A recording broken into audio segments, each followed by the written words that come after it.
देखिए कह रहा है कशेरुकी संघ, कौन सा संघ कह रहा है? कशेरुकी संघ के प्राणियों में, किसमें कह रहा है? कशेरुकी संघ के प्राणियों में पृष्ठ रज्जु भ्रूणीय अवस्था में पाई जाती है। किस अवस्था में पाई जाती है? हाँ, भ्रूण अवस्था जानते हैं ना, जब बच्चा क्या होता रहता है? विकसित होता रहता है, तो वो अवस्था क्या कहलाएगा? भ्रूण मतलब माँ के गर्भ में पड़ रहा होता है, उस अवस्था को क्या कहते हैं? भ्रूणीय अवस्था कहते हैं। अब देखो, हल्ला नहीं करो। वयस्क अवस्था में पृष्ठ रज्जु अस्थिल अथवा उपास्थि मेरुदंड में परिवर्तित हो जाता है। किसमें बदल जाता है? देखो, अस्थिल का मतलब हो गया हड्डी, अस्थि का मतलब क्या होता है? उपास्थि का मतलब होता है कार्टिलेज। क्या होता है? कार्टिलेज। देखो तो कान का जो ये हो गया ना, कान का हो गया, नाक का हो गया, ये सब क्या है? कार्टिलेज है। क्या है?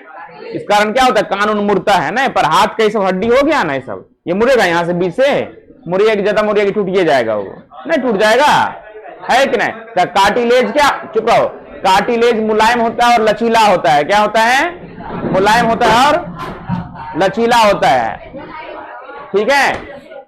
और हड्डी क्या होता है? काफी ज्यादा मजबूत होता है, उसमें लचीलापन नहीं पाया जाता है कि नहीं? सब देखिए, हल्ला नहीं, चुप रहो। ये सब नाक कान में का पहनती है ना, किसके कारण? कार्टिलेज के कारण। हाँ, अगर नाक कान में हड्डी रहता है, सब नहीं पहन सकती थी नाक कान में का। हाँ, हड्डी में छेद हुआ कि मरिए जाएगा आदमी, समझ गए? पर कार्टिलेज में कोई छेद को ज्यादा दिक्कत नहीं दर्शाता है। तो नाक, ये वाला देखो, ये वाला पोर्शन क्या है? कार्टिलेज है। क्या है? हाँ, इसे उपास्थि कहते हैं। क्या कहते हैं? उपास्थि, ठीक है। और ये सब जो, हाँ, जांग का हड्डी हो गया, हाथ का हड्डी हो गया, ये सब क्या है? अस्थि है। क्या है? मेरुदंड में परिवर्तित हो जाती है। अब देखिए, कशेरुकी रज्जुकी भी है, किंतु सभी रज्जुकी कशेरुकी नहीं होते हैं। रज्जुकी के मुख्य लक्षण अतिरिक्त कशेरुकी में 2, 3 अथवा 4 प्रकोष्ठ, कितने? 2, 3, 4 प्रकोष्ठ वाले पेशीय अधर हृदय होता है। तो बताइए, हम आपके हृदय में कितने कोष्ठ पाए जाते हैं? 4 कोष्ठ। कितने कोष्ठ पाए जाते हैं? 4 कोष्ठ पाए जाते हैं। अब देखो, फिर कह रहा है वर्टिब्रेटा संघ, यहीं पर रहा था ना। तो वर्टिब्रेटा को डिवाइड किया पहले डिवीजन में, किसमें? डिवीजन, वो कितने भागों में बांट दिया है? 2। एनेस्थोमेटा, कौन सा है? एनेस्थोएस्टोमेटा, और दूसरा है नेथोएस्टोमेटा। तो देखिए, एनेस्थोएस्टोमेटा किसे कहेंगे? जिसमें जबड़ा का अभाव रहेगा। क्या रहेगा? जबड़ा जानता है ना कि झगड़ा मार के जबड़ा फाड़ देंगे, नहीं, तो जिसमें इसका क्या रहेगा?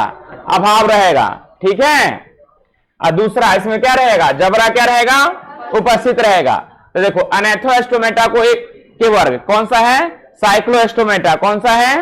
और फिर देखो, नेथोएस्टोमेटा जबड़ों की उपस्थिति पर आधार पर जीवों को कितने भागों में बांट दिया? 2। पहला कौन सा? और दूसरा टेट्रापोडा। टेट्रापोडा का मतलब है जिसमें कितना हो? चतुष्पाद। चतुष का मतलब कितना होता है संस्कृत में? 4। जिसके पास कितने पैर हो? 4। कितने? तो देखो, पहला कौन सा है? एम्फीबिया। क्या है? एम्फीबिया मतलब उभयचर। उभयचर किसे कहते हैं? वैसे प्राणी जो जल और स्थल दोनों जगह क्या करते हैं? निवास करते हैं, उसे हम क्या कहते हैं? उभयचर। तब उभयचर में हो गया मेढक। क्या हो गया? तो मेढक के पास कितने पैर? 4। कितना पांव होता है? 4। तो किसमें आ जाएगा? टेट्रापोडा में। किसमें आ जाएगा? पूछे सर, टेट्रापोडा का मतलब क्या? चतुष्पाद। क्या हो गया? चतुष का मतलब कितना हो गया? 4। कितना हो गया? तो वैसे जीव जिसके पास कितने पांव हो? 4। दूसरा है रेप्टिलिया। क्या आ गया? रेप्टिलिया का मतलब होता है सरीसृप। क्या होता है? सरीसृप। रेप्टिलिया मतलब देखिए, मगरमच्छ देखे हैं? तब मगरमच्छ जमीन पे क्या रेंगता है ना, तो कितने पांव होते हैं उसके पास भी? 4 होते हैं। 2 आगे में, 2 पीछे में, तो वो क्या हो गया? रेप्टिलिया सरीसृप में आ जाएगा। फिर आया एबीज। किसमें आ गया? एबीज। और दूसरा आ गया मेमेलिया वर्ग। क्या आ गया? तो हम आप किसमें आते हैं? मेमेलिया यानी स्तनधारी में आते हैं। किसमें आते हैं? स्तनधारी किसे कहते हैं? तो वैसे जीव जो अपने बच्चे को क्या करता है? अपने समान संतति को जन्म देता है और अपने बच्चे को स्तनपान कराता है, उसे हम क्या कहते हैं? मेमेलिया कहते हैं। क्या कहते हैं? मेमेलिया। फिर आता है पिसीज। पिसीज के कितने वर्ग? 2। कांड्रिकोथिस और दूसरा ऑस्ट्रिकोथिस। आइए देखते हैं आगे। तो देखो, पहला कौन सा है? वर्ग साइक्लोएस्टोमेटा है। ये रहा साइक्लोएस्टोमेटा।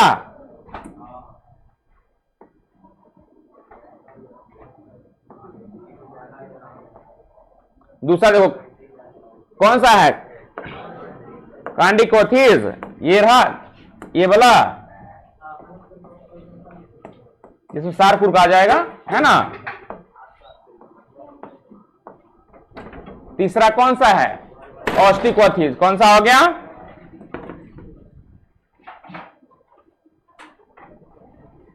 देखो चौथा आ गया एम्फीबियम। क्या आ गया? देखो तो 1 2 3 और 1 4, 1 2 3 एक कतका वाला क्या हो गया? 4। देखो तो इसके पास 1 2 3 और एक साइड ये 4। कितने पैर हैं? 4। कितना है? आई रेंगने वाला है, रेप्टिलिया इसी को ना कहते हैं। हाँ देखो 1 2 3 और ये 4। तो ये भी क्या होता है? रेंगता है। क्या करता है? देखो मगरमच्छ को उड़ते हुए देखा कहियो? नहीं ना। देखो सरीसृप में क्या आ जाएगा? ये सब। हाँ ये देखिए सर क्या है? इसे कोमेडो ड्रैगन कहते हैं। क्या कहते हैं? हाँ बहुत जहरीला होता है। क्या होता है? जिसको एक बार काट लिया समझ होगा मरना क्या है? तय है। एक बार पूरा का पूरा शुगर सब निकल जाता है। हाँ इतना एक कीड़ा तुरंत निकल जाता है एक बार में। देखिए अब वर्ग एबीज पक्षी आ जाएगा। किसमें आ जाएगा? हाँ बोले चिड़िया को किस वर्ग में रखा गया है?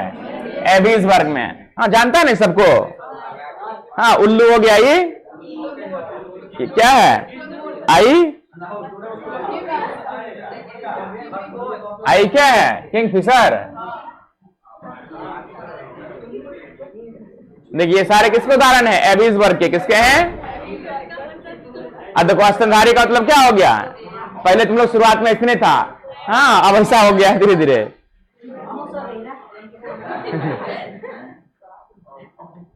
इसको बतख चोचा कहते हैं। क्या कहते हैं? चच्चा नहीं चोचा। क्या कहेंगे? चच्चा कहते।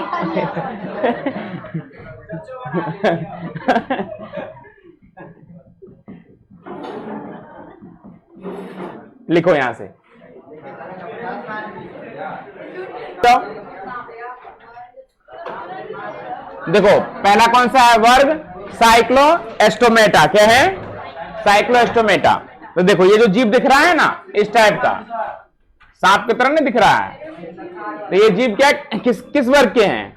साइक्लोएस्टोमेटा वर्ग। देखिए ये कह रहा है साइक्लोएस्टोमेटा वर्ग के सभी प्राणी कुछ मछलियां के बाहरी परजीवी होते हैं। क्या होते हैं? तो वैसे जीव जो पोषण के लिए किसी अन्य जीव पर क्या रहेगा? आश्रित रहेगा, वो क्या कहलाता है? परजीवी कहलाता है। इसका शरीर लंबा होता है। तो देखने में देखिए इसका शरीर है ना एकदम लंबा सा शरीर। क्या होता है? लंबा होता है। इसमें श्वसन के लिए, श्वसन का मतलब होता है वातावरण से ऑक्सीजन लेना और वातावरण में कार्बन डाइऑक्साइड की प्रक्रिया क्या कहलाती है? श्वसन कहलाती है। तो 6 से 15 जोड़ी क्लोम छिद्र पाए जाते हैं। कितना पाया जाता है? 6 से 15 जोड़ी। फिर कह रहा है इनका शरीर में सल्क अथवा अयुग्मित पंखों का क्या होता है? अभाव होता है। सल्क जानते हैं?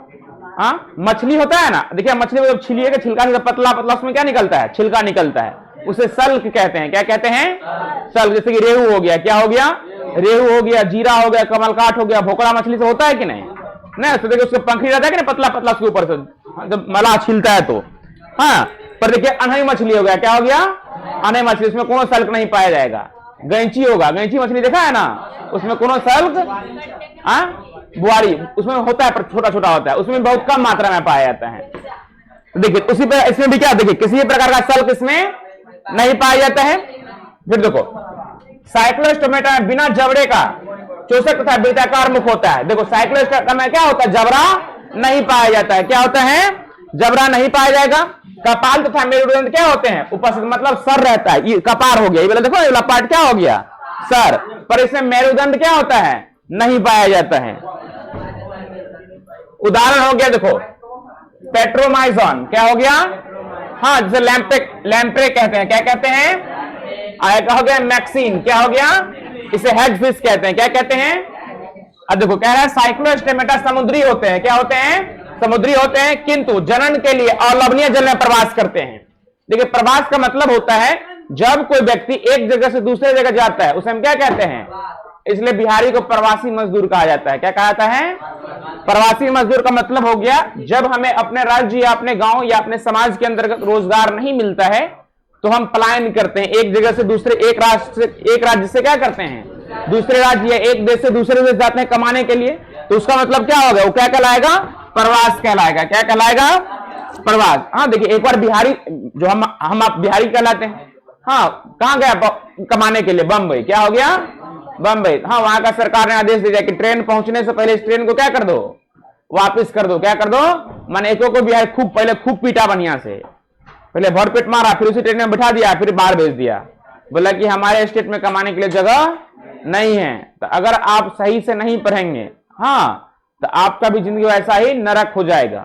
क्योंकि देखिए, बिहार में किसी प्रकार का बड़े उद्योग की संभावनाएं सरकार के द्वारा नहीं कर रहा है, ना किसी प्रकार का यहाँ रोजगार है। यहां से लोग धन रोपनी के लिए भी कहां जाते हैं, पंजाब जाता है ना, जाता है कि नहीं। वहां का किसान सब वहां ऑडी में गोबर फेंकता है, ऑडी लेकर के क्या करता है, गोबर फेंकने के लिए जाता है, BMW से खेत देखने के लिए जाता है, अब हर दिन एसी में बैठा रहता है। हाँ कि ना, यहाँ का जब जाएगा तो एक रूम में 15 को 16 को लेबर को ठूस करके रखेगा, है कि नहीं। किसके कारण, शिक्षा के कारण, शिक्षा के अभाव के कारण, रोजगार नहीं होने के कारण ऐसा होता है। अगर आप पढ़े लिखे रहेंगे ना, अगर अच्छे लेवल पे जाएंगे तो कुछ ना कुछ बिहार के लिए आप अवश्य अच्छा करेंगे। इसके लिए आपको क्या करना पड़ेगा, पढ़ना, मेहनत करना पड़ेगा, पढ़ाई करना पड़ेगा। समझ गए प्रवास क्या होता है। देखिए, तो ये सारे जीव होते हैं, समुद्री होते हैं, लवणीय जल में पाया जाएगा। क्या पाया जाएगा, लवणीय जल का मतलब क्या, वह जल, क्या कहेंगे, वह जल जिसमें NaCl का मतलब होता है सोडियम क्लोराइड। क्या होता है, सोडियम क्लोराइड। इसे साधारण नमक कहते हैं। क्या कहते हैं, जब सोडियम क्लोराइड में पोटेशियम आयोडाइड की किसका मात्रा मिला दिया जाता है, क्या होता है, पोटेशियम आयोडाइड की मात्रा जब मिला दिया जाता है तो क्या बनता है, आयोडीन नमक बनता है। क्या बनता है, आयोडीन नमक बनता है। तो लवणीय जल का मतलब हो गया वह जल जिसमें नमक की मात्रा क्या होगा, ज्यादा होगा। क्या होगा, तो देखो साइक्लोस्टोमेट्रा समुद्री होते हैं, किंतु जनन के लिए, किसके लिए, मतलब ये नवजात शिशु को जन्म देगा ना, हाँ, उसके लिए कहां चले जाते हैं ये अलवणीय, मतलब जो हम आप पानी पीते हैं, नदी का पानी होगा, पोखर का पानी हो गया, तो नदी से जो बड़े बड़े उसमें पहुंच जाता है, तो जनन के कुछ दिनों बाद फिर क्या हो जाते हैं, ये मर जाते हैं। ठीक है, तो यही चीज क्या कहलाया, संघ या वर्ग साइक्लोस्टोमेटा के नाम से जाना गया। लिख लीजिए।